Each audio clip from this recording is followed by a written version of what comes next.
Good morning, class. Today I will teach you energy conservation on capacitor and some energy distribution, charge distribution, application on charge distribution, loss of energy और कुछ application भी बताएंगे. तो first conservation theory of energy in capacitor. Conservation theory of energy in capacitor. Energy neither be created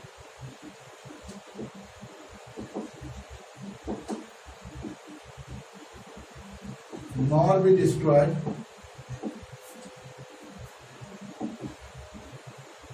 that is whether the capacitors are attached in series or in parallel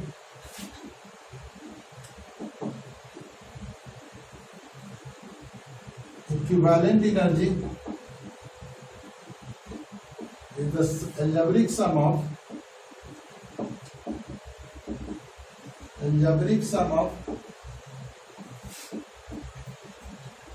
energy stored in each capacitor.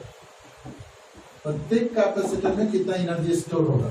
Energy neither be created nor be destroyed that is whether the capacitors are attached in series और in parallel. Equivalent energy is the algebraic sum of the energy stored in each capacitor. That is conservation theory of energy of capacitor. इसको हम proof करते हैं. मानते हैं consider there be n capacitor.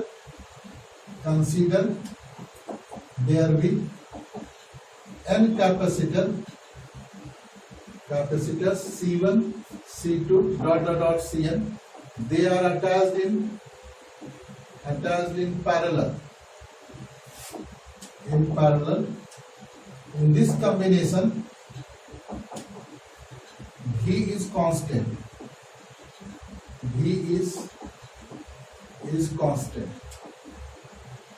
प्रत्येक capacitor का V constant होगा. तो C equivalent is equal to क्या हो जाएगा? C1 plus C2 plus plus Cn. तो एनर्जी बराबर क्या होता है? Half C equivalent into V square. Half C equivalent की जगह लिखेंगे C1 plus C2 plus plus Cn into V square. That is half C1 V1 square plus half C2 V2 square plus half Cn V square. V1 V2 नहीं है, सब में V है. तो इसका कितना हो जाएगा? U1 plus U2 plus plus UN. Equivalent energy is equal to sum of the energy stored in each capacitor. Now they are attached in series.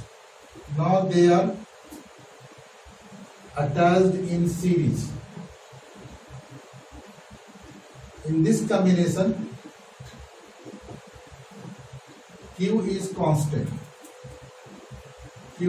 Charge is constant. And C1 by C equivalent is equal to होगा 1 by C1 plus 1 by C2 plus plus 1 by Cn. इस तरह से होता है.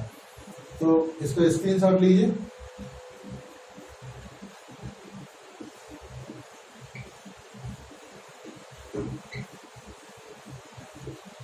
तो energy equivalent is equal क्या होगा? U equivalent is equal to energy equivalent is equal to half Q square by C. क्योंकि Q कांस्टेंट है, C मेरा वेरिएबल है. तो Q by Q square by 2. 1 by C की जगह लिख सकते हैं 1 by C1 plus 1 by C1 plus 1 by C2 plus plus 1 by Cn. तो इसको लिख सकते हैं half Q square by C1 plus half Q square bye C2 plus plus half Q square bye Cn. That is, this is equal to U1 plus U2 plus plus UN. Equivalent energy is equal to. So whether they are attached in series, equivalent energy is the algebraic sum of energy stored in each capacitor. Then we can say it follows the conservation theory of energy. इसका screenshot लीजिए. Now इस पर related कुछ questions बताते हैं.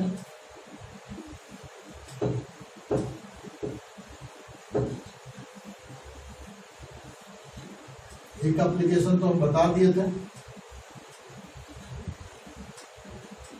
एक capacitor 2 microfarad है, दूसरा कैपेसिटर 3 माइक्रोफराड है। They are attached with a battery of 60 volt. Another is also 60 volt. And switch is open. When switch is closed,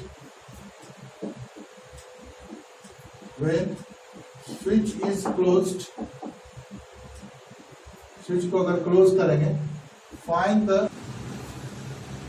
when switch is closed, find the amount of charge flowing in a given direction. इस given direction में flow करें। ये question बनाने के लिए सोचना जरूरी है कि स्विच जब ओपन है तो चार्ज फ्लो हो रहा है कि नहीं, तो हो रहा है, इधर सर्किट कंप्लीट हो रहा है।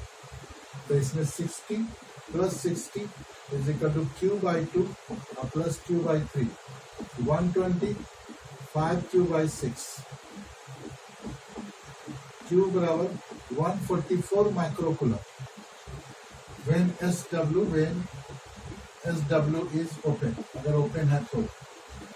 अब SW क्लोज करते हैं।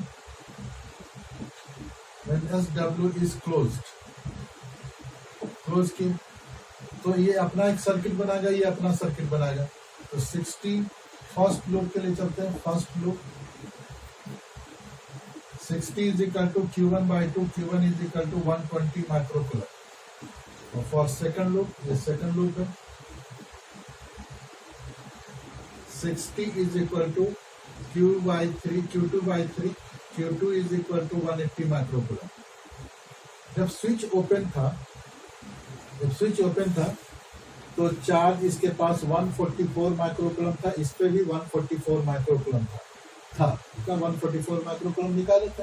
और जब स्विच को क्लोज किए तो इस पे हो गया 120। इसका मतलब बाकी कितना चार्ज डिफर किया, तो डिफरेंट चार्ज हो जाएगा 144 और minus 120 is equal to 24 microcoulomb. और इस बार चूंकि घटा है, पहले से घट गया, इसका मतलब पॉजिटिव टर्मिनल में फ्लो करेगा।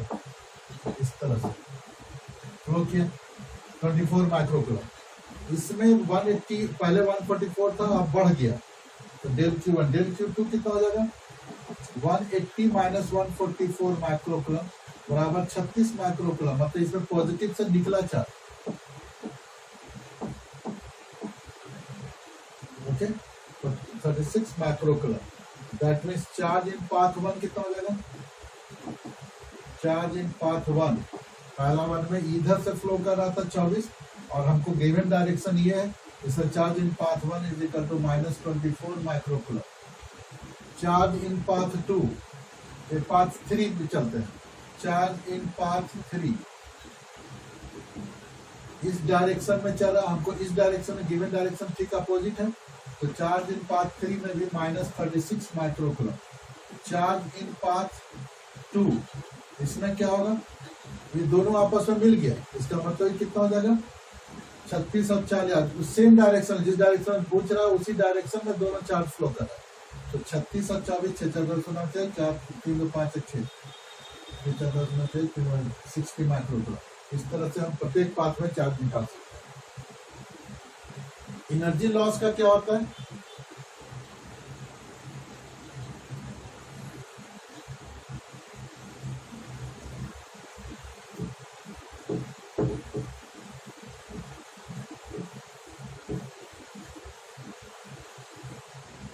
एनर्जी लॉस से रिलेटेड अगर क्वेश्चन होगा तो रूल इसका है, एप्लीकेशन नंबर शायद है 3H4 जो भी है। रूल इसके लिए क्या है कि आप कैसे समझेंगे, पहले energy consume by the, energy supplied by the battery, energy supplied by the battery, SB।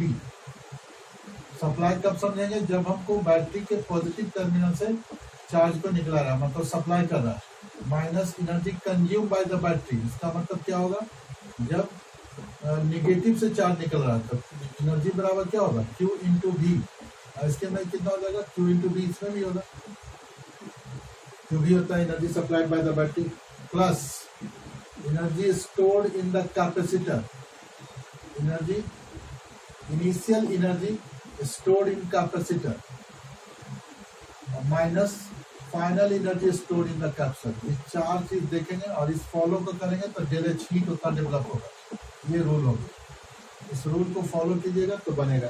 पहले कितना है एनर्जी, बाद में कितना एनर्जी है, इस तरह से निकाल सकते हैं। तो इस पर एक रिलेटेड, इस रूल से रिलेटेड एक क्वेश्चन बनाते हैं। एक बैटरी है, इसका नोट कर लीजिए रूल को। एक बैटरी है जिसका एनर्जी है E1 का EMF है, इसके साथ एक कैपेसिटर है और एक और है E2 है, इस तरह से जुड़ा हुआ है। शुरू में ये इस तरह से जुड़ा हुआ था, और बाद में ये 1 है और ये 2 है, बाद में इधर शिफ्ट करेगा। तो बोल रहा है कि कितना एनर्जी कंज्यूम होगा, इसका कैप्शन सी है। तो जब स्विच बंद पर था, when the arrow is at point 1 पर होता, तब क्या होगा कि कंप्लीट सर्किट है। तो E1 और प्लस E2 दोनों मिलेगा, दोनों अपोजिट भी रह सकता है, ठीक है, दोनों एक ही डायरेक्शन में लेते हैं। तो इसका मानते हैं Q चार्ज Q है तो Q बाई C होगा, यानी Q बराबर CE1 प्लस CE2, इतना चार्ज था इस बैटरी पे। जब स्विच को पॉइंट 2 पर रखेंगे तो ये एरो हट जाएगा और एरो इधर आ जाएगा, तो ये तो खत्म हो जाएगा। तो इससे चलेगा, मानते हैं Q1 चार्ज है तो Q1 is equal to CE1। तो कितना चार्ज फ्लो किया, डेल Q कितना हो गया, del Q is equal to हो जाएगा CE1 plus CE2 minus CE1, कितना हो जाएगा CE2 हो जाएगा डेल Q। अब अभी बोले कि कितना हीट डेवलप करेगा, तो डेल Q इस तरह से सर्किट कंप्लीट हो रहा है। इसमें पॉजिटिव फाइनल वाला ज्यादा है और बाद में तो पॉजिटिव चार्ज इससे निकल, फाइनल वाला ज्यादा है और फाइनल वाला कम है, इनिशियल वाला ज्यादा है, मतलब नेगेटिव से चार्ज निकल रहा है और एनर्जी इसमें आ रहा है, इस तरह से हो रहा है। तो डेल H बराबर energy supplied by the battery consume by the battery minus हो जाएगा CE2, इतना ही करेगा CE2 यानी चार्ज इंटू E1, इतना हो गया CE2। और सप्लाइड बाय द बैटरी तो कुछ है नहीं, कंज्यूम ही हुआ।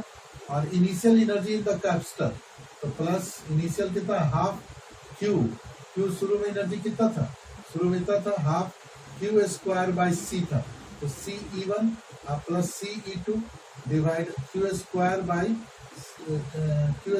C, इतना आ जाएगा। और minus half Q1 square by, इतना एनर्जी बाद में एनर्जी इसके पास रहा, तो C square E1 square by Q square by C फिर हो गया, एक C से C कैंसिल हो जाएगा, कितना हो जाएगा minus CE1 into E2 plus C common ले लेते हैं, तो C बाई 2 एक C कैंसिल हो जाएगा, E1 square plus E2 square plus 2 E1 into E2 minus CE1 square by 2, C बाहर निकाल लेते हैं, E1 स्क्वायर, तो E1 स्क्वायर से E1 स्क्वायर कैंसिल हो जाएगा। अब बचा minus CE1 into E2 plus CE2 square by 2 और प्लस कितना हो जाएगा CE1 इंटू E2। अब CE1 इंटू E2 कैंसिल हो जाएगा, क्या एनर्जी लॉस होगा, हाफ CE2 स्क्वायर, इतना हीट एनर्जी डेवलप करेगा। इस तरह से बनाएंगे। पहले क्या सोचे, energy supplied by the battery minus energy consume by the battery plus energy initial energy stored in the capacitor minus final energy stored in the capacitor. एक डेल H बराबर हीट जो भी डेवलप होगा यही फॉर्मूला लगेगा।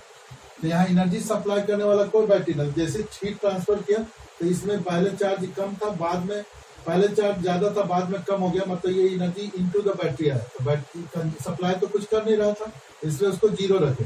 Consume इतना किया Q into C, इसका फॉर्मूला दिए तो माइनस है तो माइनस लिख दिए, प्लस हाफ इनिशियल एनर्जी कितना चार्ज था, इतना चार्ज था, तो Q स्क्वायर बाई C कर दिए और माइनस हाफ फाइनल एनर्जी सिर्फ इस पे चार्ज था, तो इसका निकाल लिए।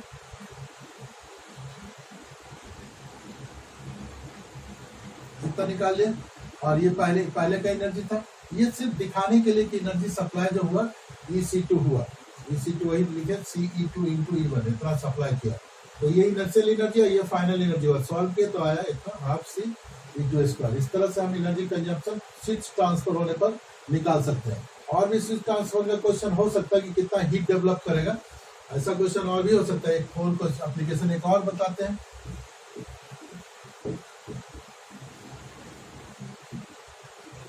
या आप इसको बनाइएगा, पहले डिस्ट्रीब्यूशन ऑफ चार्ज पर एक क्वेश्चन दे देते हैं। 4 एक कैपेसिटर है, पॉजिटिव है, ये पॉजिटिव है, ये निगेटिव है। ये 100 माइक्रोफराड का, ये 2 माइक्रोफराड का, और इसका चार्ज है 100 वोल्ट इसका चार्ज है। और एक और है, ये है प्लस, ये माइनस है और ये प्लस है। ये 3 माइक्रोफराड का और इसका 200 वोल्ट है, ये आपस में जुड़ा हुआ है।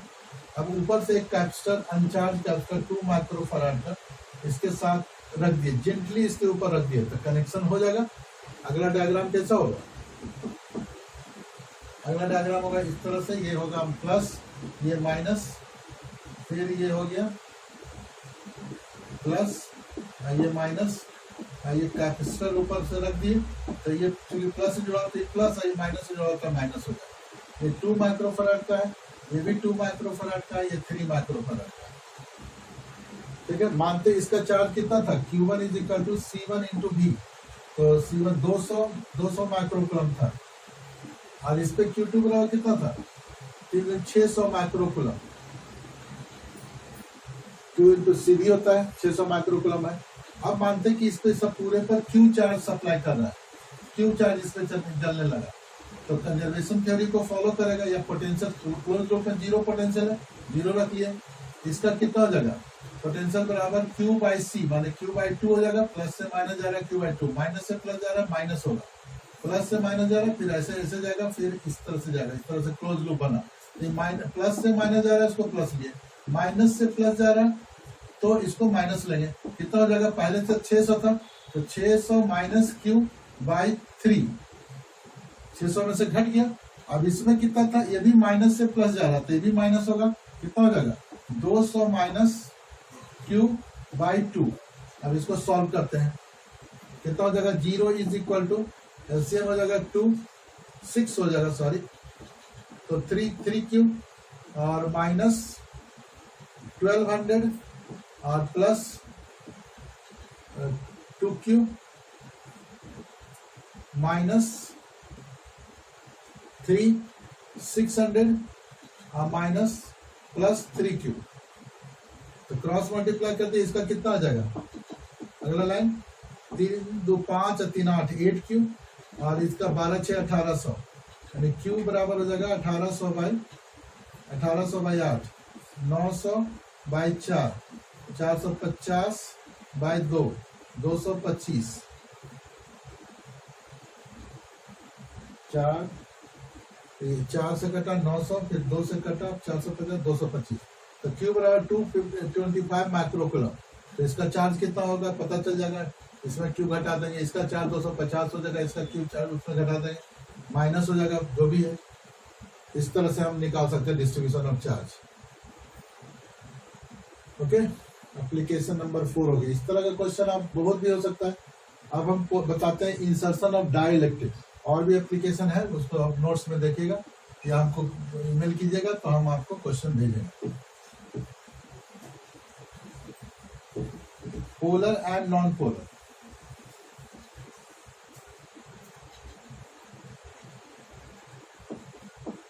Polar and non polar. What is polar? Molecule. The molecule is said to be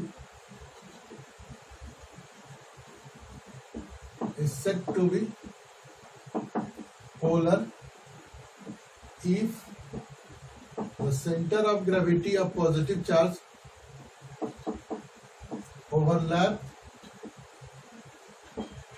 does not overlap the center of gravity of negative charge। इस तरह से मॉलिक्यूल होगा, ये पॉजिटिव है, निगेटिव है, इसका सेंटर, इसका डायपोल मोमेंट होगा Q इंटू डी, ये निगेटिव का है और ये पॉजिटिव का है। और नो, इसका एग्जांपल क्या हो सकता है, HCl, H2O, SO2, SO3, NO2, CO, etc. ये सब है एग्जाम्पल है। नॉन पोलर किसको कहते हैं? ये पोलर मॉलिक्यूल हुआ। Non polar molecule,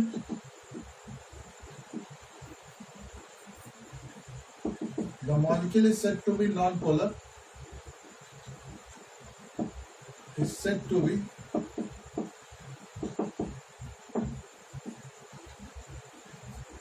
non-polar if the center of gravity,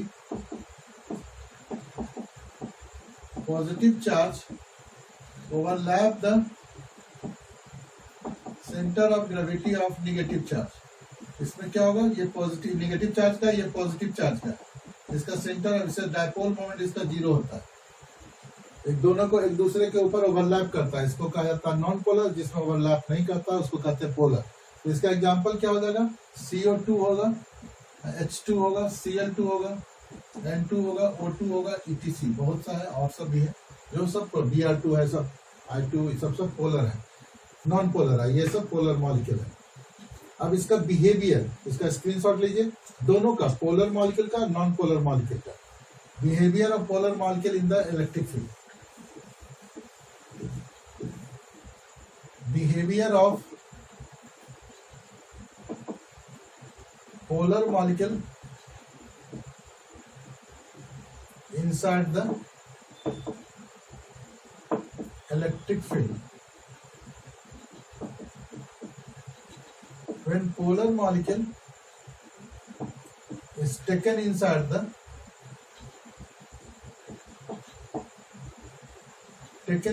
electric field,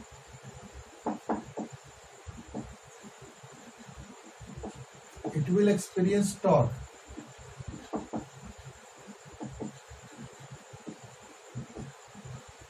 वो टॉर्क एक्सपीरियंस करता है, तो टॉर्क इज इक्वल टू क्या हो जाएगा? PE sin theta. यूनिफॉर्म में अगर ऐसा है तो, और नॉन यूनिफॉर्म इलेक्ट्रिक फील्ड में, अगर नॉन यूनिफॉर्म इलेक्ट्रिक फील्ड में रखेंगे तो torque is equal to P डेली sin थीटा होगा। और इसमें फोर्स F बराबर 0 होगा पोलर मॉलिक्यूल में। इसमें F बराबर होगा dP by dr in dE by dr into P। Non polar molecule non uniform में हुआ, नॉन यूनिफॉर्म। लेकिन behaviour of non polar molecule क्या होगा? Behaviour of non polar molecule inside the electric field, inside the electric field.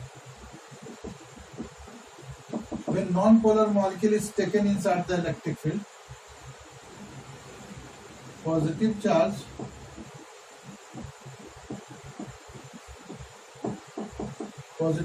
start to drift in the direction of electric field, while negative charge just opposite direction of electric field। यानी positive charge इधर की ओर shift होने लगा और बड़ा circle का negative charge इधर की ओर शिफ्ट होने लगेगा। When it is taken inside the electric field, positive charge start to drift in the direction of electric field, while negative charge opposite direction, and this drift is balanced, and this drift is balanced by Coulomb force,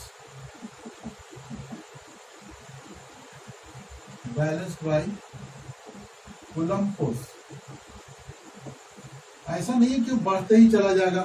मतलब आपको जैसे ही dipole non polar molecule के electric field के अंदर रखे तो positive charge इधर की ओर ड्रिफ्ट हुआ और नेगेटिव चार्ज अपोजिट डायरेक्शन में ड्रिफ्ट हुआ, तो ये क्या ड्रिफ्ट होते चल जाएगा? ये ड्रिफ्ट होते जाएगा? ऐसा नहीं होगा। क्यों नहीं होगा? कि पॉजिटिव नेगेटिव एक दूसरे को अट्रैक्ट करेगा, इलेक्ट्रिक फील्ड दोनों को चाहेगा सेपरेट करना। ये दोनों, जैसे ये हाथ है तो ये पेन और ये मानते हैं कि दो मॉलिक्यूल है, ये नेगेटिव के लिए पॉजिटिव के लिए, तो जैसे इलेक्ट्रिक फील्ड में रखेंगे तो पॉजिटिव इलेक्ट्रिक फील्ड इस डायरेक्शन में है, तो ये इलेक्ट्रिक पॉजिटिव इधर ड्रिफ्ट होगा, नेगेटिव इधर। लेकिन ये ड्रिफ्ट होते रहेगा क्या? नहीं होगा, क्योंकि ये पॉजिटिव नेगेटिव एक दूसरे को अट्रैक्ट करेगा और ये इलेक्ट्रिक फील्ड जाएगा सेपरेट करना, तो कहीं ना कहीं जाके बैलेंस होगा। उस बैलेंस कंडीशन में ये नॉन पोलर मॉलिक्यूल पोलर बन जाएगा, balance bye coulomb force. So the polar molecule non polar molecule become polar. So non-polar molecule becomes polar हो जाएगा। So dipole moment will develop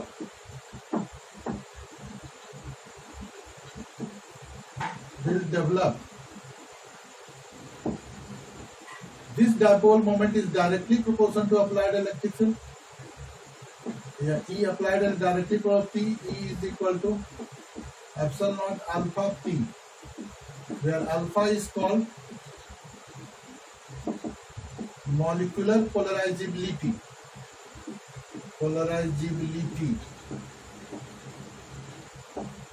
And its dimension is equal to L minus 3. इसका dimension L minus 3 होता है। ये हो गया polar non polar molecule का, इसका स्क्रीनशॉट लीजिए। अब हम पोलर सब्सटेंस का, दोनों का, पोलर सब्सटेंस और नॉन पोलर सब्सटेंस के बारे में सोचेंगे। तो इलेक्ट्रिक फील्ड के रखेंगे, अंदर रखेंगे तो क्या होगा? When polar substance, behavior of polar substance inside the electric field.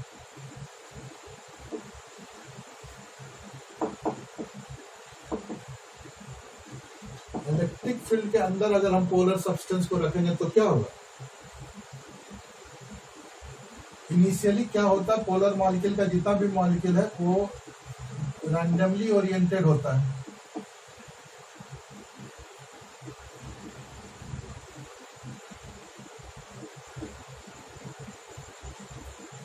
E is equal to 0, और जैसे ही इलेक्ट्रिक फील्ड के अंदर रखा जाता है E is not equal to 0, तो ये अलाइंड होने की कोशिश करता है, लेकिन ये लिटिल बिट जिगजैग रहता है, और एक एंड निगेटिव होता है, दूसरा एंड पॉजिटिव रहता है। तो इसको कहा जाता है polarisation. And dipole moment per unit volume is called polarisation density. तो initially the molecules are randomly oriented in polar substance.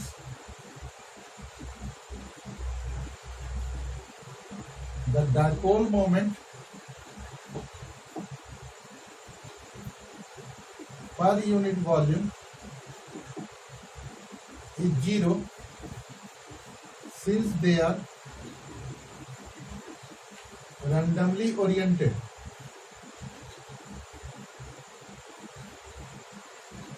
When it is taken inside the electric field,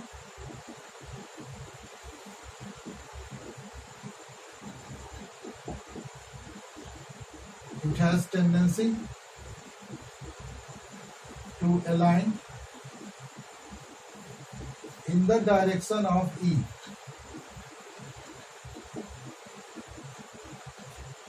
Direction of E के में alignment is not perfectly, a little bit zigzag,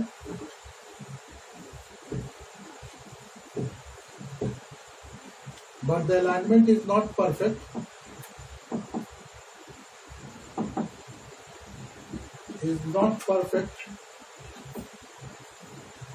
But a little bit zigzag,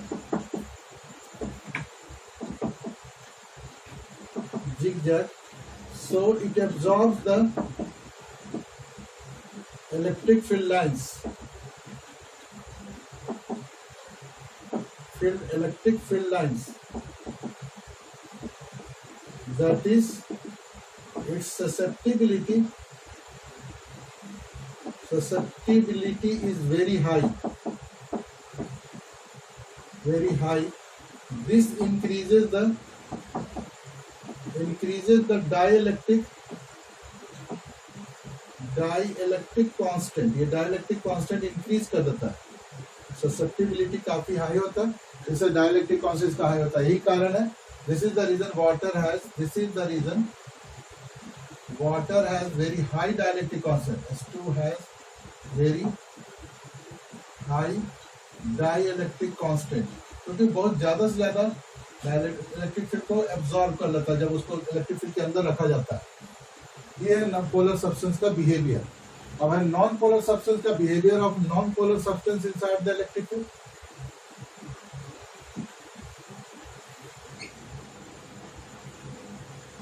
non-polar substance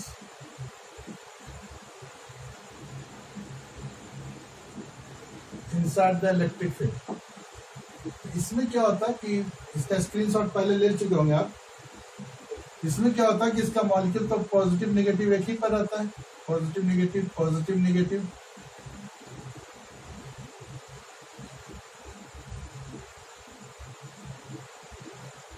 जब इसको magnetic field के अंदर रखते हैं तो इस तरह से बन जाता है, negative positive negative positive negative positive negative positive negative positive negative positive negative positive, इस तरह से। और एक लाइन में होता है। In non polar substance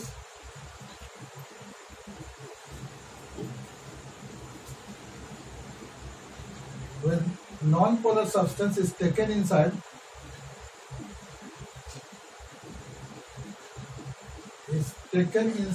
the electric field,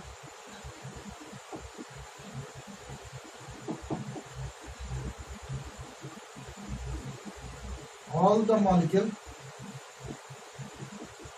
first become polar, first becomes polar,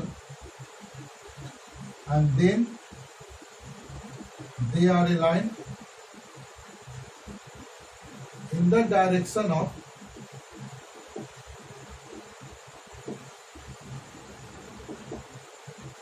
applied electric field। applied electric field के direction में aligned हो जाता है। So one end has negative charge while other has positive charge। So one end has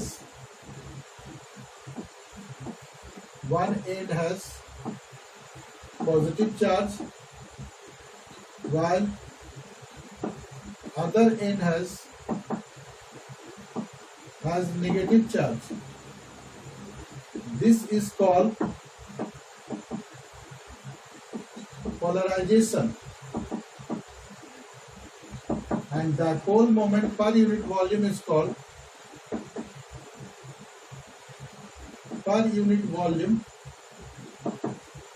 called polarization density। Polarization density, it is denoted by capital P। So P is equal to dipole moment per unit volume, V by volume, Q into D by A into D, Q by A, and that is called sigma। Polarisation charge density के बराबर होता है। अब इसके अंदर एक electric field, इसका screenshot लीजिए।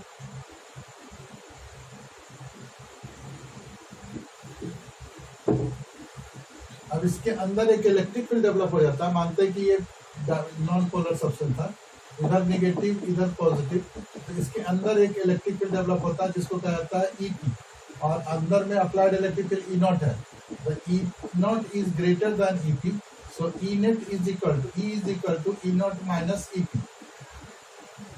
ई is equal to E naught minus sigma by epsilon naught. E बराबर ई नॉट माइनस सिग्मा की जगह कैपिटल पी लिख सकते हैं by epsilon naught. This capital P is directly proportional to electric field inside the dielectric.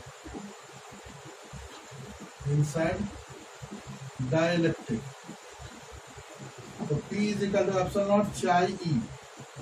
इसको कहा जाता है chi is called electric susceptibility. Electric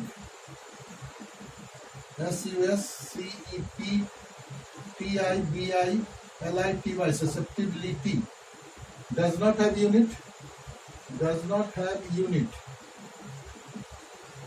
and dimension। Nature पर डिपेंड करता है, उसका नेचर पर डिपेंड करेगा, एंड टेम्परेचर। क्या टेम्परेचर है, दूसरा टेम्परेचर। हायर क्लास में जाइएगा तो इसको बहुत ज्यादा चीज पढ़ना है, तो इसको आगे E बराबर हो जाएगा E0 माइनस एप्सिलॉन नॉट चाई E by epsilon not, epsilon not cut गया, तो अगला लाइन होगा E प्लस चाई E इज इक्वल टू हो जाएगा E नॉट, और इसमें E कॉमन ले लिए, 1 plus chi is equal to E naught हो जाएगा, यानी 1 plus chi is equal to E naught by E, और E नॉट बाई E को K कहा जाता था, दिस इज कॉल्ड K। तो ये आपको ऑब्जेक्टिव में बहुत पूछ सकता है कि अगर किसी का डाइलेक्ट्रिक कांस्टेंट 80 है तो उसकी ससेप्टिबिलिटी कितना है, तो आप बोल सकते हैं 79 है, उसका एक का आप इसका स्क्रीनशॉट लीजिए, ये पोलर और नॉन पोलर के लिए इंपॉर्टेंट है। अगले क्लास में आपको हम डाइलेक्ट्रिक पर एप्लीकेशंस बताएंगे, जैसे इंसर्ट करते हैं, उसमें इंसर्ट करने पर कितना उसका क्या क्या इफेक्ट पड़ेगा, और जितना भी क्वेश्चन हो सकता है 4-5 टाइप का बताएंगे, और तब जाकर के ये इलेक्ट्रो स्टडी खत्म हो गया। ये 14वां लेक्चर था, 15 लेक्चर एटलीस्ट लगेगा ही इसको खत्म होने में। Okay, thank you.